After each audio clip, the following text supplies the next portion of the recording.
여러분 안녕하십니까. 자동차 마케터 이시선의 이순남입니다. 120년 역사와 전통에 빛나는 롤스로이스와 캐딜락은 각각 40만 달러의 스펙터와 30만 달러의 초고가격대인 셀레스틱이라는 전기차를 발표했습니다. 오늘은 이 두 전기차의 특징을 브랜드의 시선으로 분석해보려 합니다. 롤스로이스 브랜드는 25만 달러 이상의 울트라 럭셔리 브랜드라고 할 수 있습니다. 그 아래에는 20만 달러에서 25만 달러에 있는 벤틀리 등이 속한 럭셔리 브랜드들이 있고, 캐딜락은 보다 아래에 있는 프리미엄 브랜드에서 벤츠, BMW, 렉서스 등과 경쟁한다고 할 수 있습니다. 브랜드 전략을 가장 잘 추진하고 있는 자동차 메이커가 어디냐고 묻는다면 저는 BMW와 수바루, 기아라고 답을 할 것 같습니다. BMW는 미니와 롤스로이스도 멋지게 훌륭한 브랜드로 성장시켰습니다. 한때 황금기도 누렸지만 지금은 프리미엄 브랜드로까지 추락한 캐딜락은 최근 전기차 리릭을 런칭하였습니다. 또한 브랜드 강화 전략의 일환으로 렉서스와 벤츠가 후원해왔던 US 오픈 테니스를 지난 8월부터 새롭게 후원하고 있습니다. 여기에 하루에 2대 정도만 만들 수 있는 30만 달러의 전기차 셀레스틱을 추가하고 있습니다. 이 캐딜락의 셀레스틱의 일일 생산 대수는 롤스로이스 팬텀의 연간 판매 대수와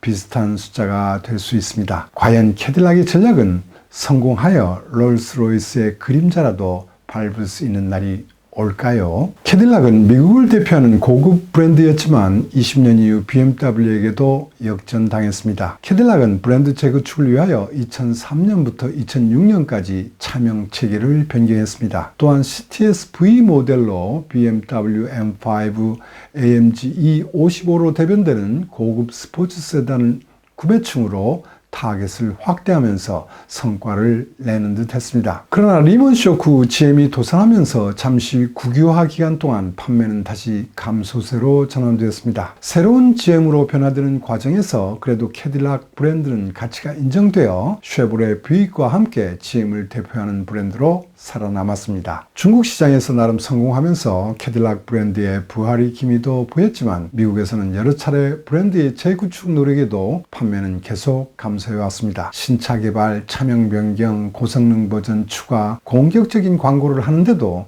성공하지 못하고 있습니다. 무엇이 문제일까요? BMW가 추진했던 브랜드 전략은 여기에 답이 될 수도 있을 것입니다. 패전 후 부도 직전까지 몰렸던 BMW는 턴어라운드 계획을 수립하여 1962년 BMW 1500을 발표했습니다. 이 차는 OHC 고성능 엔진, 후륜 독립형과 모던 엘레강스를 추구한 디자인 등 그 당시로서는 매우 진보적으로 설계되어 대성공을 이룹니다. 브랜드 전략에서 유니크하고 차별화된 상품의 중요성은 아무리 강조해도 지나치지 않습니다. 제가 앞에서 BMW를 높이 평가했던 이유는 이 차량의 성공을 토대로 BMW가 추구해야 할 브랜드의 방향성을 명확히 정의하고 오랫동안 일관성 있게 강력하게 추진했다는 점에 있습니다. 실용 세단이면서도 선진 기술이 있고 대형 스포츠 차량에서만 즐길 수 있었던 스포티한 주행과 운전을 즐길 수 있다는 점이 고객으로부터 평가를 받으면서 BMW는 고객에게 전달할 핵심 가치를 운전을 즐기기 위한 차로 정의했습니다. 이 당시 폭스바겐, 오펠, 포드 그리고 아우디마저도 실용적인 대중차에 포지션되어 있었기 때문에 이들과 직접적인 경쟁을 피하기 위하여 BMW는 실용 영역에서 벗어나 운전의 즐거움을 추구하는 영역으로 이동하는 전략을 택했습니다. 그리고 나서 타겟 고객을 명확히 했습니다. 타겟 고객을 선정할 때 과제는 엔진, 서스펜션 등 당시로서는 선진 기술을 적용했기 때문에 코스트가 높아진다는 것이었습니다. 이 말은 판매 가격을 폭스바겐보다 고가격으로 설정해야 하는 상황이 된 것입니다. BMW는 강한 개성을 가치로 하여 비교적 부유층, 어반 미들 이상의 고객을 과감하게 타겟으로 설정했습니다. 경제적으로 윤택하고 운전을 즐기는 액티브한 라이프 스타일을 지향하는 고객층이 세계 각국의 20%는 존재한다고 가정하여 세부적인 고객 특성을 정의했습니다. 보통 사람보다 액티브하고 스포츠를 좋아하며 연령보다는 젊게 보이는 사람들입니다. 스포티한 패션으로 세련된 모습이며 호화롭고 장식이 많은 것보다는 고품질, 심플한 것을 선호하는 층을 타겟으로 매우 일관되게 브랜드 전략을 추진한 결과가 지금의 BMW가 된 것입니다. 그러나 90년대 초부터 시작된 주요 글로벌 자동차 업체들이 사업 확대와 새로운 경쟁자의 출현은 BMW에게 새로운 위협으로 다가왔습니다. 벤츠는 포카 에어크래프트 같은 기업에, GM과 포드는 저축은행, 디지털 기업과 방위 산업으로 사업 영역을 확대했습니다. 또한 일본의 렉서스, 아큐라, 인피니티는 벤츠, BMW를 벤치마킹하면서 판매를 확대하고 있었습니다. BMW는 이전부터 언젠가는 일본차가 위협이 될 거라고 생각하고 있었기 때문에 어떻게 브랜드 폭을 넓혀야 하는지, 가격대를 넓혀야 하는지가 중점 과제가 되고 있었습니다. BMW는 자동차 오토바이 생산에 집중해야 한다는 신념 때문에 벤츠가 하는 것처럼 미니밴이나 판넬밴을 개발하는 것도 자동차 비즈니스와 거리가 먼 기술계 기업을 매수할 의향은 없었습니다. 1971년에 사장에 취임한 퀨 하임은 BMW가 있을 자리는 자동차 산업이고 그 안에서 비교적 니치 시장이라고 20년을 생각해왔습니다. 그 차량이 스포츠카든 쿠페든 세단이든 스포티하고 특별해야 하며 젊은이들의 동경이 대상이 돼야 한다는 것이었습니다. BMW 내에서는 다른 대중 브랜드를 인수하는 것이 좋다는 의견도 있었지만 당시 제품 담당 중역이었던 볼프강 라이츠대는 브랜드 측면을 생각하고 있었습니다. BMW가 점유하고 있는 니치를 보호하는 별도의 니치 브랜드를 매수하여 대중시장과는 차별해야 한다는 생각이었습니다. 그리고 그 대상으로 그는 포르쉐, 롤스로이스, 랜드로버 그리고 미니를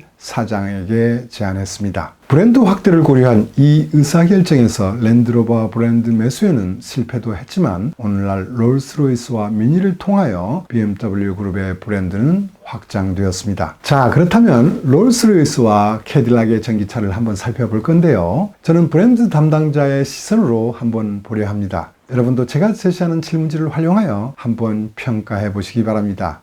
고유의 기술, 성능이 뒷받침된 고도한 상품인지, 이러한 고도한 상품을 감싸는 디자인인지, 그리고 역사와 그 루트는 어떻게 축적되어 있는지, 고품질이 판매와 서비스 정도는 어느 정도인지, 그리고 일반인들과 스토리텔링은 어느 정도 되어 있는지 등을 나름대로 평가를 하시면 어느덧 전문가의 시선이 될 수도 있을 것입니다. 롤스로이스는 공동 창업자인 찰스 롤스가 120년 전에 예언했던 전기차 스펙타를 실현하였습니다. 반면 캐딜락은 1957년 엘도라도, 브로움 등으로 대표되었던 럭셔리의 정점을 새롭게 계승하려고 전기차 셀레스틱을 개발한 것입니다. 아직 두 차종 다 구체적인 재원 정보는 없는 편입니다만 패스트백을 추구하고 있는 디자인은 전기차로 다시 태어나면서 나름의 파격이 보입니다. 스펙터는 뒤쪽 힌지에 지지되어 있는 투도의 유니크한 쿠페 스타일로 전통의 핵심 요소를 많이 가지고 있습니다. 전장이 5453mm로 매우 길고 차량 중량은 거의 3톤에 가까운 2975kg으로 매우 무거운 편입니다. 반면 셀레스틱은 패스트백 스타일이지만 워낙 크다 보니 슈퍼 외군적 요소가 강하게 보입니다. 이 두 차량은 매우 크고 무겁기 때문에 큰 사이즈의 타이어를 장착할 필요가 있습니다. 아우디 RS Q8에서 봤던 23인치 타이어로 롤스로이스는 피렐리와 캐딜락은 미쉐린과 개발했습니다. 이렇게 크고 무거운 차를 전기차로 하려면 배터리도 어느 정도 한계가 있기 때문에 공력 특성을 우수하게 할 필요가 있습니다. 스펙터는 롤스로이스 역사상 가장 에어로다이내믹한 모델로 만들어 0.25라는 공기저항 계수를 실현했습니다. 루시드에어가 520마일의 최대 항속거리를 자랑하고 있지만 이 차들에게는 항속거리는 그다지 중요하지 않을 수도 있을 것입니다. 이 차들의 구입 고객층은 매우 부유하기 때문에 집에는 최소한 7, 8개의 다른 차량을 갖고 있어서 장거리 주행 시 전기차보다는 내연기관차를 사용하게 될 것이기 때문입니다. 그래도 캐딜락은 111kWh의 고용량 배터리를 탑재하면서 300마일 이상을 주행할 수 있게 했습니다. 최고 출력이나 제로백 성능은 모델 S 플레드나 타이칸보다는 못하지만 그런대로 우수한 성능을 실현하고 있는 편입니다. 주행 성능보다는 외관이 전달하는 스테이터스 심볼성과 승차감 그리고 실내의 컴포트함을 더욱 강조하고 있습니다. 롤스로이스는 이 차량에 최신의 소프트와 하드로 개발된 플라나 서스펜션 시스템으로 사륜을 각각 제어하면서 롤스로이스의 승차감이라 표현되는 매직 카펫 라이드를 실현한다고 합니다. 캐딜락도 어댑티브 에어 서스펜션을 비롯하여 수많은 기구들로 승차감을 최적화하고 있습니다. 승차감과 함께 더욱 중요시되는 것은 실내에서의 컴포트감이라고 할 수 있을 것입니다. 4인승으로 안락함을 추구하고 있지만 두 모델이 추구하는 컨셉은 전통과 모던으로 확실하게 다릅니다. 전기차 시대가 되면서 테슬라를 비롯하여 많은 기존 자동차 업체들이 디지털화로 심플함을 추구하고 있는 가운데 캐딜락의 셀레스틱도 이 노선을 추구하고 있습니다. 대시보드 전면을 커버하는 두 개의 화면으로 구성된 55인치 대형 디스플레이와 센터 콘솔에 놓여있는 디스플레이는 디지털 시대를 즐기는 좀 더 부유한 고객층을 겨냥한 것으로 보입니다. 벤츠의 MBUX를 실현한 디스플레이보다는 감성이 약한 편입니다. 업계 최초로 적용되었다고 하는 스마트 글래스는 캐빈에 들어오는 빛의 양을 4개의 존에서 각각 조절할 수 있도록 했습니다. 반면 스펙트는 전통을 좀 더 세련되게 하고 있습니다. 시프트 레버는 컬럼식으로 하였고 에어컨 스위치는 익숙한 다이얼식으로 미터 세트는 마치 아날로그식을 표방한 것처럼 보입니다. 그리고 아날로그 시계와 우산 꽂이는 전기차 커넥티드카가 세상을 지배해도 유지하겠다는 의지가 보일 정도입니다. 인테리어 공간은 밤하늘의 영원한 신비를 표현하기 위하여 헤드라이너 도어 이너에 LED를 이용한 디자인으로 궁전 같은 분위기를 연출하고 있습니다. 이 작은 평범한 부품인 LED가 롤스로이스의 최고급 차량에 적용된다는 것 자체가 놀랍습니다. 천정에는 별이 움직이는 것처럼 빛나게 하는 슈팅스타 헤드라이너를 탑재하였습니다. 도어에는 처음으로 4796개의 LED를 부착한 스타라이트 도어도 설정했습니다. 또한 조수석 디스플레이에는 5500개 이상의 별들에 둘러싸여진 스펙트의 이름이 새겨지도록 일루미네이트 페이싱 방식이 적용되었습니다. 성능 면에서는 비슷하고 디자인 컨셉은 다릅니다. 축적된 역사와 루트 그리고 판매 서비스 정도 스토리텔링에서는 롤스로이스가 앞서 있다고 평가됩니다. 캐딜락은 이 열세한 부분을 개선하기 위하여 딜러망을 재정비하고 있고 홍보도 강화하고 있습니다. 브랜드 전략은 비단 자동차라는 상품에 한정되지 않습니다. 여러분들이 과거 경험했거나 지금 경험하고 있는 상품과 서비스 모두에 적용됩니다. 어떻게 잘 만드는 것도 중요하지만 어떻게 브랜드를 최고로 만드는 것이 더 중요한 시기가 되고 있습니다. 오늘은 여기까지 하겠습니다. 시청해 주셔서 감사합니다.